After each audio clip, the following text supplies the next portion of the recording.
El descubrimiento de la moneda fraccionaria pequeña. Cuando Atenas despegó, a principios del siglo VII a.C., había prosperado materialmente que la suma de la gente pobre y la suma de la gente que eran los patricios era siempre inferior. El número de personas pertenecientes a la clase media. Los romanos ganaron a Hannibal y capturaron las minas de plata en España. Roma acuñó una moneda de plata y la distribuyó a sus ciudadanos. La prosperidad y el poder de Roma se basaron en el modelo de emisión.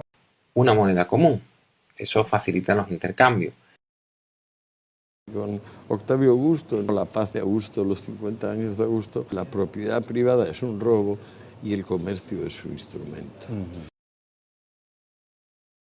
El trabajo no incentivado a no innovar. Los emperadores llevaban siglos adulterando la moneda con el sudado, con el limado.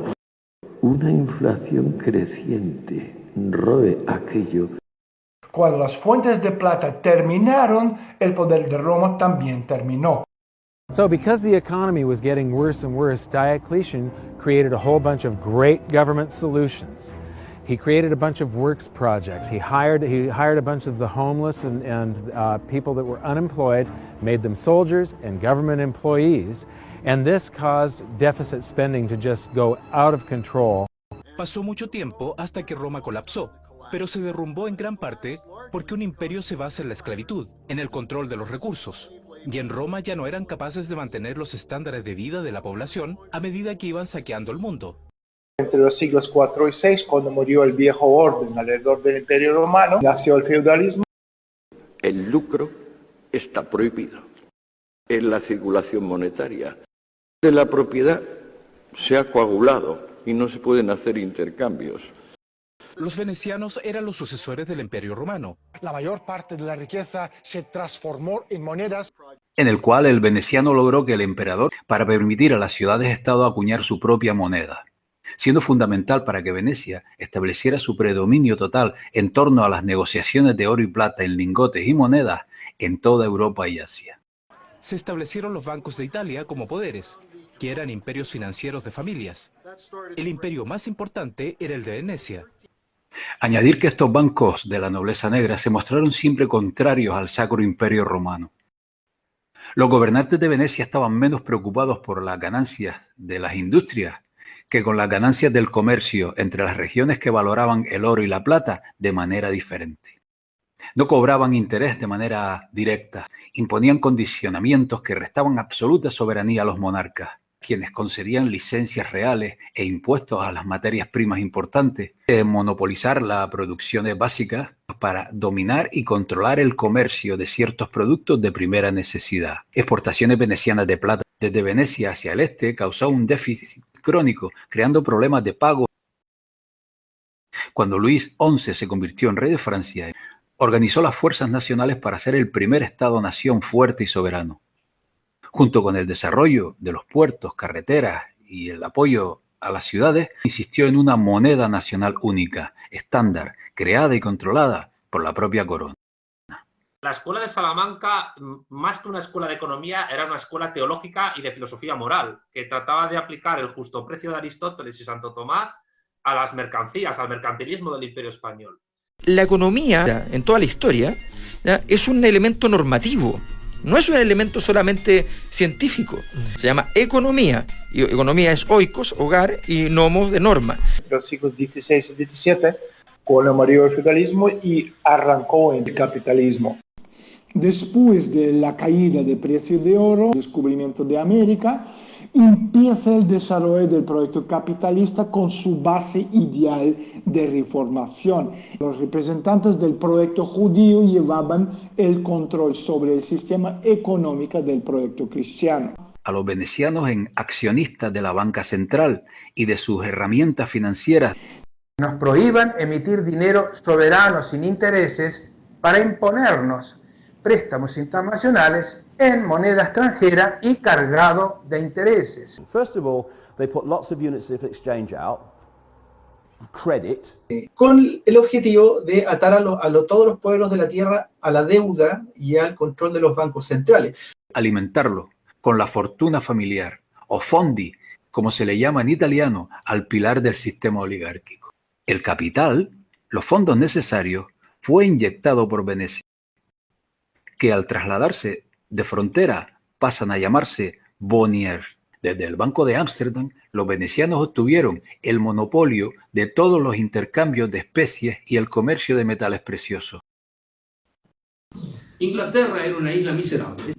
Van a llevar a Gran Bretaña a lo que hoy llamaríamos empresarios, ¿está? Los jefes de las industrias de los Países Bajos. Le van a decir, señores, acá hay terrenos al lado de los ríos, acá hay desgravación impositiva, no van a pagar nada. Adam Smith y lo que llaman el liberalismo y todo esto vino de la escuela de Salamanca. Adam Smith criticó con dureza las prácticas mercantilistas, donde calificó el mercantilismo de una economía al servicio del príncipe. Donde todos los individuos responden a sus propios intereses, han creado un orden espontáneo, no existe una autoridad sobrehumana que se imponga a los individuos, a los productores nadie le dice que, ni cuánto producir, ni en cuánto vender sus productos y sin embargo, se presenta un equilibrio y los recursos necesarios para la satisfacción de las necesidades humanas. La instauración de los bancos centrales y del impuesto sobre la renta y el marxismo. But, capitalists control the means of production, so they extract excess value from labor. Labor doesn't get their fair share. All that's nonsense in terms of how we value. La teoría del valor trabajo, que creen que las cosas valen por la cantidad de trabajo que tienen. Modelo británico, modelo alemán después de la guerra con Francia, americano después del siglo XIX, y el modelo japonés. La idea central de la teoría subjetiva del valor es que el valor, o sea, el precio de las cosas, viene determinado por las preferencias y por la escasez, que es subjetivo. El valor que vos le das a algo es una proyección de tu mente que hace una valoración de eso y en función de eso es lo que estás dispuesta a pagar. También ingresan los costos, entonces esa interacción entre las preferencias y la escasez es lo que determina el precio de las cosas. En la Unión Soviética el gobierno quería controlar los métodos y el destino de toda la producción. Vimos cómo ese modelo implosionó porque carecía de señales de precios y sin eso no había capacidad para que la economía se adaptase a los cambios. O tú tienes el sistema abierto, lo que han hecho los Imperio Británico, Imperio Español, los americanos, donde tú estás viviendo a costa de los demás países y sus recursos naturales, su población, etc. O tú tienes el contorno cerrado donde la economía tiene que ser productiva, física, real. Aquí en Estados Unidos dejamos la mitad del mercado abierto al mercado libre y el emprendimiento, pero la otra mitad del mercado a nivel mundial es dinero, y esto supone la mitad de cada transacción, que todavía se mueve. Literalmente, es el quinto punto del manifiesto del Partido Comunista, más conocido como bancos centrales. Pero cuando corrompemos ese descubrimiento, nos encontramos con consecuencias inimaginables, con tasas de interés en valores negativos. Esto es el resultado de la manipulación y centralización. Monopolio. El único sitio donde la planificación central soviética todavía sobrevive es en el terreno monetario. El keynesianismo, que dice que tenés que salir a gastar muchísimo más, que eso va a hacer que tus ingresos suban y te va a ir mejor. Ahí en el Estado es distinto porque tiene la emisión de dinero. O sea, la inflación. O sea, digamos, cobrarte impuestos, digamos, por un mecanismo indirecto. El plan es reorganizar la economía. Y para esto necesitan destruir las monedas, que también lo estamos viendo, y crear un modelo financiero económico único y distinto a lo que tenemos ahora. Estadios superiores del capitalismo, es decir, la evolución del capitalismo sería hacia el anarcocapitalismo. Yo no diría pues que es capitalismo. Exige que haya completa movilidad de factores, o sea que nadie se ha impedido de trabajar en ningún lugar. Exige total transparencia en la información, que nadie tenga información privilegiada para poder hacer un negocio mejor que otro. Eso no se está cumpliendo, lo que estamos viviendo es corporativismo. Eso es algo muy diferente, mercantilismo corporativo. Grandes corporaciones, grandes empresas capturan al Estado, ¿no? Y lo utilizan como su medio. En estos 20 años han burbujeado los mercados, por eso tenemos una deuda de 2,4 cuadrillones de dólares de derivados. Ahora lo van a volar y este dinero van a invertir. Por un lado van a invertirlo en la tecnología espacial, pero por otro lado van a invertirlo en los países donde hay mucha población, que son India y China.